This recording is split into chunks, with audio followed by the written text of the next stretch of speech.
ডক্টররা এই আরজিকর ইস্যুতে কিছু দাবির কথা বলে আবার কর্মবিরতি তারা শুরু করেছে। তো এখন বিষয় হচ্ছে যে যেখানে মহামান্য সুপ্রিম কোর্ট বলছেন কাজে যোগ দিতে এবং তাদের আইনজীবীরা বলছেন কাজে যোগ দিচ্ছেন, সেখানে এই পূর্ণ কর্মবিরতির ডাক বা ঘোষণা এটা অনভিপ্রেত দুর্ভাগ্যজনক।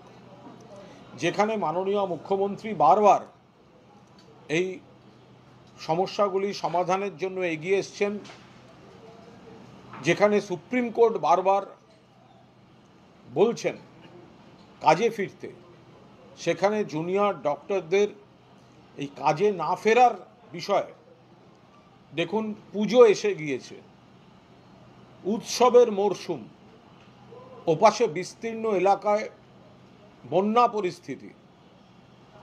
এই সময় সরকারি হাসপাতালে সরকারি কাঠামোর চিকিৎসা এটা বিশেষ বিশেষ বিশেষভাবে সাধারণ মানুষের জন্য জরুরি। সেই জায়গায় দাঁড়িয়ে এই সিদ্ধান্ত এটা সম্পূর্ণ দুর্ভাগ্যজনক। আমরা শুধু এইটুকুই বলতে পারি যে ওনারা কোনো বিকল্প পদ্ধতিতে আন্দোলন করুন, গরিব মানুষকে প্রাইভেট হসপিটাল বা প্রাইভেট হাসপাতালের দিকে ঠেলে দেবেন না, সেদিকে যেতে বাধ্য করবেন না। স্বাস্থ্যসাথী আছে বলে কিছু মানুষ রিলিফ পান, কিন্তু এর বাইরে তাদের উপর বিপুল আর্থিক প্রেসার পড়ছে। সরকারি ব্যবস্থায় কর্মবিরতি চললে হয়রানি, রোগী ভর্তির অসুবিধা, চিকিৎসার অসুবিধা, মৃত্যুর খবরের আগে এসেছে। যেখানে নিরাপত্তা এবং পরিকাঠামো বাড়ানোর কাজ চলছে, মমতা বন্দ্যোপাধ্যায় সরকার সদর্থক মানসিকতা নিয়ে এগোচ্ছেন, সেখানে এই কর্মবিরতি সম্পূর্ণভাবে দুর্ভাগ্যজনক। তারা এটা পুনর্বিবেচনা করুন সাধারণ মানুষের স্বার্থে, গরিব মানুষের স্বার্থে, যারা সরকারি পরিকাঠামোর উপর নির্ভর করেন। এটা গেল এক। দ্বিতীয় বিষয়, থ্রেট কালচারের নামে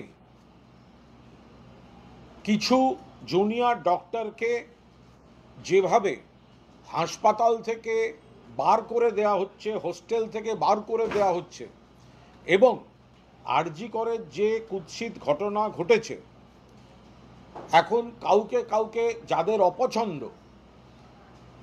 অপছন্দ এই যারা আন্দোলন করছেন, সেই নেতৃত্ব যাদের পছন্দ করেন না, তাদের গায়ে এ সন্দীপ ঘোষের লোক, ও থ্রেট করেছে, এইভাবে থ্রেট কালচারের তকমা দিয়ে বেশ কিছু ছেলে মেয়েকে বার করে দেওয়া হচ্ছে।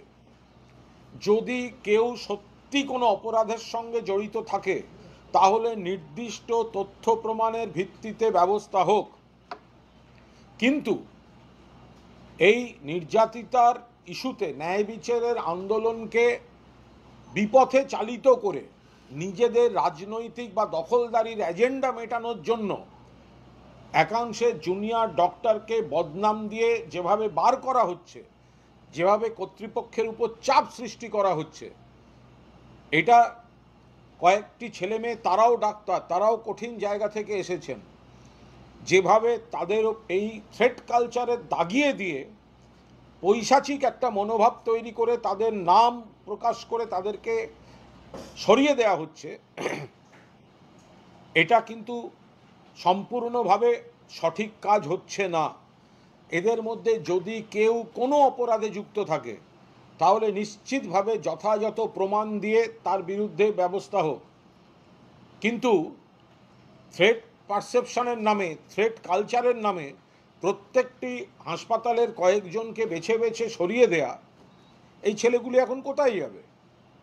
কত গ্রামের ছেলে কষ্ট করে পড়াশুনো করে ডাক্তারি পড়ছে, হস্টেল থেকে বলা হচ্ছে বেরিয়ে যাও, কোথায় যাবে? যারা আন্দোলনের নেতৃত্ব দিচ্ছেন তাদের অপছন্দের একটা গায়ে দাগ দিয়ে দেওয়া হচ্ছে, ও হচ্ছে থ্রেট করেছিল। তার কোন তথ্য, কোন প্রমাণ? আরে আইনে দেখান। এই ধরনের এইভাবে বার করে দেওয়া, এবং কিছু জায়গায় যারা সেই শিক্ষা প্রতিষ্ঠানগুলির বা চিকিৎসা প্রতিষ্ঠানগুলির মাথায় আছেন, তারা এই চাপের কাছে নথি স্বীকার করছেন, তদন্ত কমিটির নামে প্রভাবিত হচ্ছে। এটা কেন হচ্ছে, কেন হবে? যদি কারুর বিরুদ্ধে অভিযোগ থাকে, নির্দিষ্ট অভিযোগ প্রমাণ দিয়ে ব্যবস্থা হোক। কিন্তু আমরা যদি ওদেরকে সরিয়ে দিতে পারি এই তালে, তাহলে আমরা দখলদারি চালাবো, এই মানসিকতা নিয়ে গণতান্ত্রিক পরিবেশ নষ্ট করে কিছু লোককে দাগিয়ে দিয়ে তাড়িয়ে দেওয়া হচ্ছে। এটা উদ্বেগজনক এদের ভবিষ্যতের পক্ষে। এবং এবং অত্যন্ত গুরুত্বপূর্ণ, যে নথি সামনে এসেছিল পোস্টমর্টেমের এবং দেয়াল ভাঙার, প্রথমে একটা রব তোলা হয়েছে, পোস্টমর্টেম আমরা জানতাম না, জোর করে হয়েছে ইত্যাদি। দেয়াল কেন ভাঙা হলো আমরা জানতাম না। এখন যে নথি এসছে তাতে খুব স্পষ্টভাবে দেখা যাচ্ছে সেই পোস্টমর্টেমের নথিতে সই রয়েছে জুনিয়র ডাক্তারদেরও। সেই নথিতে দেখা যাচ্ছে যে 4 দফা শর্ত দেওয়া হয়েছিল আরজি করেই পোস্টমর্টেম করানোর জন্য, কর্তৃপক্ষ 4 দফাই মেনে নেন এবং পোস্টমর্টেম হয়। সেখানে জুনিয়র ডক্টরদের সই রয়েছে, যারা এখন আবার আন্দোলনেও রয়েছেন, যারা এখন আবার কলেজ কমিটিতেও রয়েছেন। দেওয়াল ভাঙার ক্ষেত্রেও ঠিক তাই, যেটা বলা হচ্ছিল তথ্য প্রমাণ নষ্টের জন্য দেওয়াল ভাঙা, সেটা দেখা যাচ্ছে সর্বসম্মত সিদ্ধান্ত। সেটা দেখা যাচ্ছে জুনিয়র ডাক্তারদেরও সেখানে কনসেন্ট রয়েছে। এবার আজ জুনিয়র ডক্টররা তারা সাংবাদিকদের বলেছেন, হ্যাঁ আমাদের সই, কিন্তু এই তদন্তের ভালো মন্দের দায়িত্ব আমরা নেব না। এটা সম্পূর্ণ দ্বিচারিতা। পোস্টমর্টেমের যে প্রস্তাব, তাতে মিনিটসে যাদের সই আছে, সই লোকে কখন করে? সই মানে সিস্টেমটার মান্যতা। আমিও ছিলাম এর মধ্যে। সেদিনকে তো কোনো নোট অফ ডিসেন্ট দেয়নি, তার পরের দিন, এটা তো 9 তারিখের সই, এতদিন গেল, তারপরের দিন তো কখনো বলেনি যে না এটাই ভুল ছিল, তারপরের দিন তো কখনো বলেনি যে আমরা এটা মানি না। আজকে নথিটা সংবাদ মাধ্যমে সামনে চলে আসার পর এখন বলা হচ্ছে যে হ্যাঁ আমাদের সই, কিন্তু আমরা দায়িত্ব নেব না। কেন দায়িত্ব নেবে না? এই বিষয়ে পোস্টমর্টেম এবং জয়েন্ট ইন্সপেকশনের রিপোর্টে যে যে জুনিয়র ডাক্তারের সই ছিল, সিবিআই এর উচিত তাদের কাস্টাডিতে নিয়ে জিজ্ঞাসাবাদ করা। পোস্টমর্টেমের নথিতে এবং দেয়াল ভাঙার মিনিটসে যে জুনিয়র ডক্টরদের সই ছিল, যারা সেদিনকে সই করলেও পরে সেটাকে চেপে গিয়ে অন্য প্রচারে ছিলেন, তাদের কাস্টডিতে নিয়ে জিজ্ঞাসা করা উচিত যে আপনারা তাহলে ওখানে ছিলেন কেন। যদি সেটা কনস্পিরেসি হয়ে থাকে তাহলে আপনারাও তার পার্ট অ্যান্ড পার্সেল। যদি ময়না তদন্তটা খারাপ হয়ে থাকে, অন্যায় হয়ে থাকে, ভুল থাকে, তাহলে আপনারাও পার্ট অ্যান্ড পার্সেল। আপনি তো সেদিন প্রতিবাদ করেননি, সই করে দিয়েছেন, সম্মতি দিয়েছেন, নোট অফ ডিসেন্ট নেই, মিনিটসে সই দেয়াল ভাঙার। ফলে যার যার সই এই নথিগুলিতে আছে, সিবিআই অবিলম্বে এদের কাস্টডিতে নিয়ে জিজ্ঞাসা করুক যে প্রথম দিনের এক সই আর কার বা কাদের চাপে তারপর তারা স্টেটমেন্ট আর ভূমিকা বদল করে আন্দোলন এবং কুৎসা করার কাজ করছে। সিবিআই এই কয়েকজনকে কাস্টডিতে নিয়ে ইন্টারোগেট করতে হবে। সেটা হলো সিনিয়র চিকিৎসকরা তারা পূর্ণ সময়ের কর্মবিরতি নিয়ে একটা মতভেদ প্রকাশ করেছে। তাদের একাংশের বক্তব্য যে এই পূর্ণ সময়ের কর্মবিরতি না পালন করেও আন্দোলন এবং দাবি দাওয়ার যে আন্দোলন সেটা করা যায়। আপনার অভিমত কি এটা নিয়ে?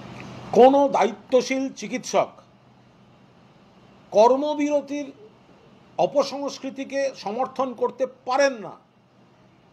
বিভিন্ন পেশায় প্রফেশনাল হ্যাজার্ডস থাকে, সাংবাদিকতায় নেই।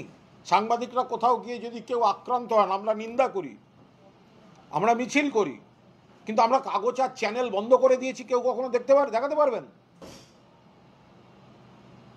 এই কর্মবিরতি সরকারি স্ট্রাকচারটাকে ডিস্টার্ব করছে কিন্তু প্রাইভেট সেক্টরকে প্রমোট করছে। এই কর্মবিরতি সরকারি স্ট্রাকচারকে ডিস্টার্ব করছে, প্রাইভেট সিস্টেমকে প্রমোট করছে। সরকারি হাসপাতালে মানুষ হয়রান হচ্ছেন, মানুষ প্রাইভেট নার্সিংহোম, প্রাইভেট হাসপাতালে যেতে বাধ্য হবেন। যাদের স্বাস্থ্যসাথী কার্ড আছে তারা খানিকটা রিলিফ পাবেন, বাকিদের বেশি দিতে হবে। পুজো এসে গিয়েছে, উৎসবের মরশুম, উৎসব অর্থনীতিতে কত মানুষ জড়িত, ওদিকে বন্যা পরিস্থিতি, এখানে চিকিৎসা এবং সরকারি চিকিৎসার কাঠামো এটা তো আরও বিশেষভাবে জরুরি। এই সময় কারা চিকিৎসক, তাদের আলাদা গুরুত্ব, আলাদা সম্মান, তারা চিকিৎসার কাজ বন্ধ রাখতে পারেন না। সুপ্রিম কোর্ট যেখানে বলছেন কাজে যোগ দিতে, তাদের আইনজীবী সুপ্রিম কোর্টকে এক ধরনের কথা বলছেন, তারা এখানে আর এক ধরনের কাজ করছেন। পরিকাঠামো নজরদারি বাড়াবার চেষ্টা চলছে, সমস্ত কাজ চলছে। এই অবস্থায় কাজ বন্ধ, এটা কাদের বুদ্ধিতে কোন উদ্দেশ্য হয়েছে এগুলো দেখা উচিত। চিকিৎসকদের মধ্যে একটা বিরাট অংশ এটা সমর্থন করছেন না। তারা নিশ্চিতভাবে তাদের কথাও শোনা উচিত যারা এই কর্মবিরতি করছে। এখানে আমার পরের প্রশ্ন, যে কালকে সুপ্রিম কোর্টে ইন্দিরা জয়সিং চিকিৎসকদের আইনজীবী তিনি বললেন চিকিৎসকরা সর্বত্র কাজ করছেন, emergency and essential service. Supreme কোর্টকে কালকে মিসলিড করা হয়েছে, এরা সুপ্রিম কোর্টকে মানছেন না। সুপ্রিম কোর্টে কালকে বলা হয়েছে আমরা সব জায়গাতেই কাজ করছি, শুধু এইটুকু, আর বাকি সব জায়গায় কাজ চলছে। সুপ্রিম কোর্টকে মিসলিড করা হয়েছে। সুপ্রিম কোর্ট তারপরেও বলেছিলেন সব জায়গায় কাজ করতে হবে, আর আজকে সব কাজটা বন্ধ করা হয়েছে। এটা সম্পূর্ণভাবে সুপ্রিম কোর্টের নির্দেশকে শুধু অমান্য নয়, সুপ্রিম কোর্টকে বিভ্রান্ত করার চেষ্টা এবং নির্দিষ্ট কোনো অপশক্তির প্ররোচনায় এই সময়ে পুজো, উৎসব এবং অন্যদিকে বন্যা পরিস্থিতি, এই অবস্থায় কর্মবিরতি এটা এইভাবে হতে পারে না। কর্মবিরতির হুঁশিয়ারিটা কালকে সুপ্রিম কোর্টে কেন দেওয়া হলো না তাহলে? আমি তো বারবার বলছি কোর্টকে মিসলিড করা হয়েছে।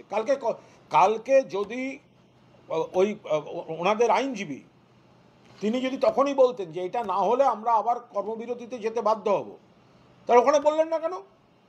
ওখানে তো সুপ্রিম কোর্ট পরিষ্কার বলে দিল না, ডাক্তারদের সব কাজে ফিরতে হবে। ওখানটা আপনারা শুনে এলেন, আর এখানে কর্মবিরতি। আপনারা কি দেশের সুপ্রিম কোর্টটাকেও মানবেন না? মুখ্যমন্ত্রীর সদিচ্ছাকে আপনারা মানলেন না, সরকার এগিয়ে এলো, আপনারা সৌজন্যকে দুর্বলতা ভাবলেন, সুপ্রিম কোর্টকেও মানবেন না। এই অংশটা কাদের কথায় অরাজকতা তৈরি করতে চাইছে, কেন চাইছে, কিসের জন্য চাইছে? মানুষ বিচার করবেন, দেখবেন। এখানে আরেকটা প্রশ্ন উঠছে যে আরজি করের ঘটনার পরেও দেখা যাচ্ছে সাগর দত্ত থেকে শুরু করে একাধিক জায়গায় চিকিৎসকদের উপর হামলার ঘটনা ঘটছে। তো এখানে নিরাপত্তা সুনিশ্চিত করতে সরকারের ভূমিকা নিয়েও কি প্রশ্ন উঠছে? যথেষ্ট নিরাপত্তার ব্যবস্থা করা চলছে, প্রসেস চলছে, পরিকাঠামো চলছে। রাতারাতি একদিনে সবটা তো করা সম্ভব হয় না, ফলে সরকার তারিখ দিয়ে দিয়েছেন, সময়সীমা দিয়ে দিয়েছেন। দুই হচ্ছে ডক্টর এবং রোগীর পরিবার, এটা একে অপরের পরিপূরক এবং বিশ্বাসের সম্পর্ক। কোথাও যদি সেই বিশ্বাসটা চিড় খায়, সেটা শুধু পুলিশ বসিয়ে কিন্তু চিরকালীন স্থায়ী সমস্যার সমাধান নয়। পুলিশ নিশ্চয়ই থাকবে, সিসিটিভি থাকবে, কিন্তু রোগীর আত্মীয়দের ক্ষেত্রে ক্ষোভটা হচ্ছে একটা ভয়ঙ্কর বিপদের ক্ষেত্রে একটা তাৎক্ষণিক আবেগের বহিঃপ্রকাশ হয় রোগীদের ক্ষেত্রে, বিশেষ করে মৃত্যুর ক্ষেত্রে বা যাদের কাছে ভুল চিকিৎসার অভিযোগ থাকে। ফলে সেই ক্ষেত্রে সেই সময় তাদের যে মানসিকতা থাকে, সেটার জন্য একটা বিশ্বাসের সম্পর্ক দরকার। সেটা সবাই মিলে চেষ্টা করা হোক, আর বাকি কাঠামো তো নিশ্চিতভাবে সরকার দেখছে। তো এই যে একাধিক প্রতিবাদ আন্দোলন, আজকে দুপুরে শিয়ালদা থেকে রবীন্দ্র সদন, বা আজকেও আছে, আজকে রাত দখল আছে, কালকে ভোরেও কর্মসূচি আছে, এই কর্মসূচিগুলোকে কিভাবে দেখছেন এই প্রতিবাদ আন্দোলনগুলো? এই প্রতিবাদ আন্দোলনগুলো আমরা আবার বলছি, ন্যায় বিচারের আন্দোলনে আমরা সবাই আছি। ন্যায় বিচারের ক্ষেত্রে মনে রাখবেন 24 ঘন্টার মধ্যে প্রথম অ্যারেস্টটা কলকাতা পুলিশ করেছিল, তারপর এখন সিবিআই এর কাছে। প্রশ্ন হচ্ছে তদন্ত করছে সিবিআই, মামলা হচ্ছে সুপ্রিম কোর্ট, আর রাস্তা মিছিল আর মানুষকে ভুল বোঝানোটা হচ্ছে পশ্চিমবঙ্গ সরকারের বিরুদ্ধে। যার যা বক্তব্য আপনারা সিবিআইকে গিয়ে বলুন, যার যা অভিযোগ আছে আপনারা সিবিআইকে গিয়ে জানান, কিন্তু তার সঙ্গে এটার কি সম্পর্ক? এটা সাধারণ মানুষের যে আবেগ, আমরা তার সঙ্গে একমত, ধর্ষক খুনিদের শাস্তি। কিন্তু এর মধ্যে বাম, অতিবাম বা অন্য রাজনৈতিক দলের কিছু লোক যে সরকার বিরোধী একটা অরাজকতা তৈরি করতে চাইছে, মানুষকে ভুল বোঝাচ্ছে, আমরা সেটা মানুষকে বোঝাচ্ছি যে যারা আজকে ধোয়া তুলসী পাতা সাজছে, বাম জমানার ঘটনাগুলো একটু মনে করুন, বিজেপি রাজ্যের ঘটনাগুলো একটু দেখুন। আমরা একটা ঘটনাও চাই না, কিন্তু তারা আজকে উৎসবের সময় এই জায়গাটায় সাধারণ মানুষ যারা উৎসব অর্থনীতির সঙ্গে এত মানুষের রুটি রুজি জড়িত, আয় জড়িত, সেইটাকে ডিস্টার্ব করে দিয়ে তাদের রাজনৈতিক যে প্রতিহিংসা, আমরা ভোটে হারাতে পারি না, চলো এলোমেলো করি, তো সেই পলিটিক্সটা করছে এই অতৃপ্ত আত্মারা। পার্থ চট্টোপাধ্যায়কে প্রাথমিক দুর্নীতির মামলায় আজকে গ্রেফতার দেখানো হয়েছে, সিবিআই করেছে এটা, এবং অয়নশীল। দেখুন, এটা নিয়ে কোনো বক্তব্য নেই, আইনের পথে চলবে। এখন এই তদন্ত তো পার্থ চট্টোপাধ্যায়কে ফেস করতেই হবে, এবং এক্ষেত্রে ইডি কি করবে, সিবিআই কি করবে, এগুলো নিয়ে আমাদের কোথাও কোনো মন্তব্য নেই। আইনের পথে চলবে। শুধু একটা টেকনিক্যাল পার্ট, যে পার্থ চট্টোপাধ্যায়ের অপরাধটা তো এতদিন হয়ে গিয়েছে, এত দিন হলো, এত বছর হলো, তো সিবিআই এতদিন অ্যারেস্টটা দেখায়নি কেন? তাহলে কি পার্থ চট্টোপাধ্যায়কে নিয়ে গত 2 বছর ধরে সিবিআইয়ের কোনো তদন্ত চলছিল না? এইটাই একটা টেকনিক্যাল প্রশ্ন। এরপরে সিবিআই কাস্টডিতে নেবেন, ইন্টারোগেট করবেন, এই নিয়ে কোনো বক্তব্য নেই, একটা শব্দ বলবো না। আইনের পথে চলবে, এবং পার্থ চট্টোপাধ্যায়কে নিয়েও কোনো মন্তব্য করব না, দল তার অবস্থান জানিয়ে দিয়েছে আগেই। প্রশ্নটা হচ্ছে যে পার্থ চট্টোপাধ্যায় 2 বছরের কারাবাস হয়ে গিয়েছে, এই অপরাধ এবং এই কেলেঙ্কারিটা সামনে এসেছে 2 বছরের বেশি সময় আগে। তাহলে সিবিআইকে যদি শোন অ্যারেস্ট দেখাতে হয়, তাহলে গত 2 বছর সিবিআই শোন অ্যারেস্ট দেখায়নি কেন? এই যে কারণটা কি, এটা তো যে কোনো মানুষের একটা কৌতূহল হতে পারে। তাহলে এই 2 বছর তাহলে কি সিবিআই তদন্তটা করছিল না? তাহলে 2 বছর বাদে শোন অ্যারেস্ট কেন? পার্থ চট্টোপাধ্যায় তো এতদিন ছিলেন, কারাবাসেই ছিলেন, তো শোন অ্যারেস্ট সেটা তো তার আগেও দেখানো যেত, এবং যদি তাদের সত্যি তদন্তটাকে গতি আনার চেষ্টা থাকতো। ফলে এই জায়গায় দাঁড়িয়েই যখন আমরা বলি না কিছু কিছু স্টেপের জন্য রাজনৈতিক উদ্দেশ্য প্রণোদিত কিনা, এই ধরনের প্রশ্ন ওঠে, তা এইগুলো হচ্ছে সেই ধরনের পদক্ষেপ। 2 বছর ধরে কোনো শোন অ্যারেস্ট নেই, 2 বছর পরে, তাহলে 2 বছর ধরে তদন্তটা পার্থ চট্টোপাধ্যায় সম্পর্কে কি হলো? লাস্ট প্রশ্ন, আপনার এবং দেবের টুইট এবং পাল্টা টুইট। না, আমি দেখলাম দেব একটা টুইট করেছেন, তো দেব একটা টুইট করেছেন যে উনি বলছেন বুঝে নেবেন, তো আমিও টুইট করলাম যে আমিও দেখে নেব, দেখা যাক উনি তারপর কি বলেন। বৃহস্পতিবার কি হতে চলেছে সেটা আমি ওনার সঙ্গে, আমি এটা ওনার সঙ্গে ইয়ে করবো, আমি তো টুইটে দেখেছি, তো উনি আমায় দেখলাম, উনি আমাকে দেব নিঃসন্দেহে বাংলা ছবির, আমি রাজনৈতিক ব্যাপারটায় ঢুকছি না, সে তো এমপি ইত্যাদি, আমি রাজনীতির কোনো বিতর্কে না গিয়ে বলতে পারি দেব নিঃসন্দেহে বাংলা ফিল্ম ইন্ডাস্ট্রিতে সুপারস্টার এবং বাংলা ফিল্ম ইন্ডাস্ট্রির 1 নম্বর। তো এখন সেখানে আমাকে বলেছে বৃহস্পতিবার গিয়ে বুঝে নেব, তো কি বুঝবে, তো আমি দেখবো কি বোঝে, আমিও বলেছি দেখে নেব, তারপর দেখি কথা হোক কি বলে।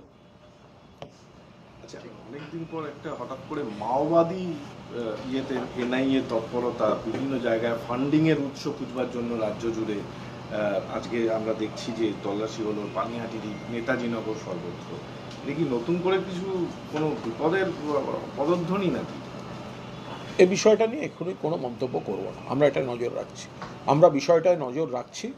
এটা গুরুত্বপূর্ণ বিষয়, সেন্সিটিভ বিষয়, এতে সত্যিকারের তদন্তেরও অবকাশ আছে, আবার তদন্তের নামে এজেন্সিকে রাজনৈতিক অপপ্রয়োগেরও সুযোগ রয়েছে।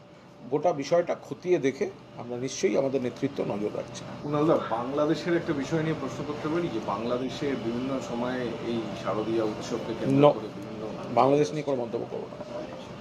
চলো। বলেছি,